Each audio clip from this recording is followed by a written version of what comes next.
Listen up, because I'm only gonna tell this story once. You think you know what it's like to be laughed at, to be told you're worthless, that your dreams are nothing but pipe dreams? Well, let me paint you a picture of what it's really like to have your family, your own flesh and blood, spit in your face and tell you you're an embarrassment. That's where my story begins. I was standing there in the middle of a sterile white conference room, surrounded by suits and lab coats. I had just presented my findings, the results of a drug trial that I knew in my gut were fraudulent. The data was manipulated, the results faked. I was the whistleblower, the one who dared to challenge the mighty pharmaceutical giant.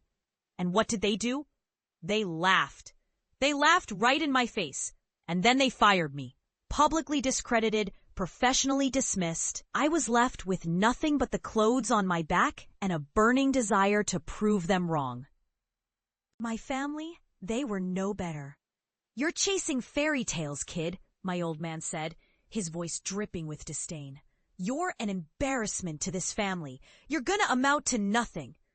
My mom, she just looked at me with those sad, disappointed eyes.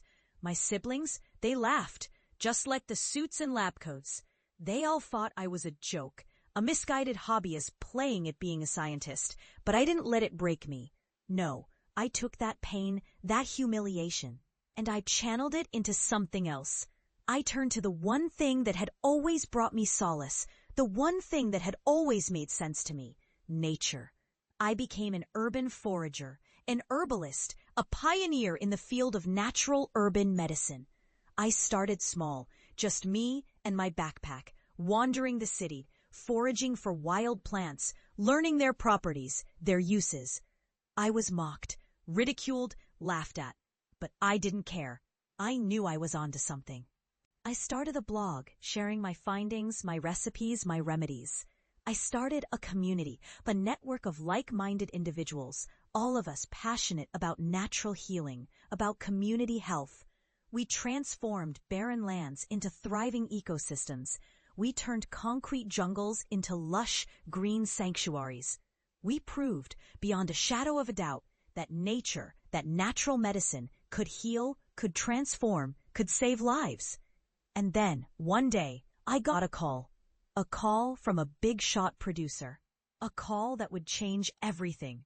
They wanted to make a documentary about me, about my work, about my journey. They wanted to tell the world about the urban forager, the herbalist, the pioneer in natural urban medicine. They wanted to tell the world about me. So I went home. I went home to the people who had laughed at me, who had told me I was worthless, who had called me an embarrassment. I went home to show them what I had become. I went home to face them, to confront them, to make them see the error of their ways. I walked into the house, the same house I had grown up in, the same house where I had been laughed at, ridiculed, mocked. And there they were, my family, all of them, sitting around the dinner table, just like old times. They looked up at me, their eyes wide with surprise, with shock, with disbelief. And I smiled, a slow, satisfied smile, because I knew what was coming. "Well, well, well," I said, my voice steady, my eyes never leaving theirs. "Look what the cat dragged in." My old man, he stood up, his chair scraping loudly against the floor. "What are you doing here?" he growled, his voice a low, menacing rumble. I just smiled, a slow, satisfied smile. "I'm here to show you," I said, my voice steady, my eyes never leaving his. "I'm here to show you what I've become. I'm here to show you that you were wrong. I'm here to show you that I'm not an embarrassment. I'm here to show you that I'm a pioneer, a trailblazer, a healer." And then I showed them. I showed them the documentary, the one that had been aired on national television, the one that had been seen by millions of people. I showed them the interviews, the testimonials, the success stories. I showed them the before and after photos, the barren lands transformed into lush green sanctuaries. I showed them the power of nature, the power of natural medicine, the power of community health. And as they watched, as they saw the truth, as they saw the error of their ways, I could see the realization dawning in their eyes. I could see the shock, the disbelief, the regret. I could see the tears, the apology, the remorse. I could see the change, the transformation, the redemption. And when it was over, when the last frame had faded to black, I looked at them, my family, the people who had laughed at me, who had told me I was worthless, who had called me an embarrassment. And I forgave them. I forgave them for their past derision, for their past ridicule, for their past mockery. I forgave them because I knew, because I understood that they had been wrong. I forgave them because I knew, because I understood that they had been blind. That they had been ignorant, that they had been misguided. And as I walked out of the house, as I left them to their thoughts, to their regrets, to their remorse, I knew, I understood that I had won. I had won not just for myself, but for every dreamer, for every pioneer, for every trailblazer. I had won for every person who had ever been laughed at, ridiculed, mocked. I had won for every person who had ever been told they were worthless, that their dreams were nothing but pipe dreams. I had won for every person who had ever been told they were an embarrassment. And as I walked away, as I left my past behind, I knew, I understood that I was a pioneer, a trailblazer, a healer. I knew, I understood that I was a symbol of hope, of resilience, of redemption.